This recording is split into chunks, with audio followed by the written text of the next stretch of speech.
లేదు, ఒక ముచ్చట లేదు, ఒక ఇది లేదు, ఒక అది లేదు. చస్తున్నానంటే నమ్మండి. అయినా బిల్లు తీసుకుని అలా చెరువు బడికి నీళ్ళకి పెడతారా? ఆ మీనాక్షి, ఈ కామాక్షి, అదిగోనండి ఆ పంకజాక్షి వసే కంటి, వసే కలహా కంటి, నీకెంతమంది అయితే పిల్లలు అని అడుగుతారు. వాళ్ళకి నేను సమాధానం చెప్పలేక నేను అలా లోనికి వస్తానా?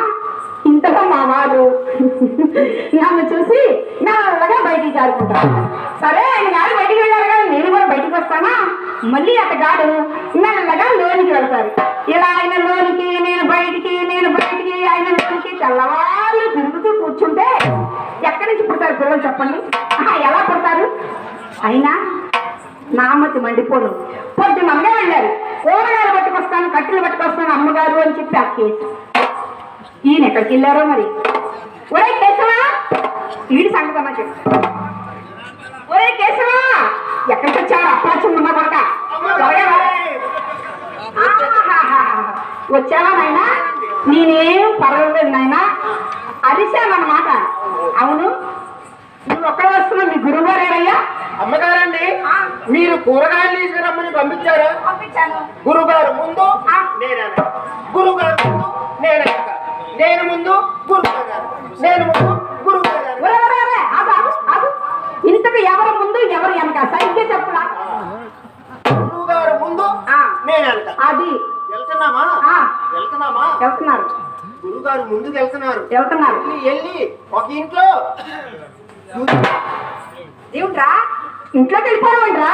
ఇంట్లో దూరాడు. ఏమిటి రవి? తలుపులు. ఓహో తలుపులా? తలుపులు మూసుకుంటే నాకు నువ్వేం చేస్తున్నావు? అమ్మగారండి, నేను ఊరుకుంటానా? నువ్వేం చేసావు? నేను వెళ్ళి కంతలో నుంచి తొంగి చూసా. తొంగి చూసా? అక్కడ ఏం జరుగుతుందో త్వరగా చెప్పరా? తొంగి చూస్తే అక్కడ గురువు గారు. అమ్మగారండి, గురువు గారు. గురువు గారు ఊపుతున్నారు. ఏమిట్రా ఊపేది? ఉయ్యాల బల్ల. ఉయ్యాల బల్ల. అయినా ఉయ్యాల బల్ల ఏంటి? ఈయనకి యోగిలో కూడా ఉయ్యాల బల్ల ఇచ్చారు. చెప్పు. ఏం చెప్పమంటారండి? ఇంకేం చెప్పలేండి నాయన. అమ్మగారండి, నాకు ఒక చిన్న సందేహం. ఆ వడ్డానం ఎవరు పెట్టారండి? ఈ వడ్డానమా మా పుట్టింటి వారు పెట్టారయ్యా. ఓహో, మరి ఆ నక్లీస్ ఎవరు పెట్టారండి? ఈ నక్లీస్ కూడా రవ్వ నక్లీస్ మా పుట్టింటి వారే పెట్టారు. ఆ పట్టీలు ఎవరు పెట్టారండి? పట్టీలు కూడా మా పుట్టింటి వారే పెట్టారా? మీ పుట్టింటి వాళ్ళే పెడితే గురువు గారు పెట్టింది ఏంది? పెట్టారు నీ గురువు గారు పెళ్లి నాడు ఒక చీర. చీర పెట్టారా? నేనేగా అనుకున్నాను. నువ్వు అనుకుంటావు నాయన, అనుకుంటావు, కలగంటావు, ఏమైనా చేస్తావు. అయినా కానీ మీ గురువు గారు వెళ్ళింది ఆ రంగనాయకం ఇంటికి పంచాంగం దాకా తీసుకుంటారు. దాన్ని చూసి నువ్వు కంగారు పడ్డారా? అవునండి. చంపేస్తా తగ్గి మాట్లాడు. ఒక్క చీర ఏమనుకుంటున్నారు? అవును, మీ గురువు గారిని పిలువు. ఎక్కడున్నారని పిలువనంటే ఎక్కడున్నాక త్వరగా పిలువు. వెళ్ళి పిలుచుకొని వస్తాను, ఉండండి. పిలుచుకోండి రా తొందరగా.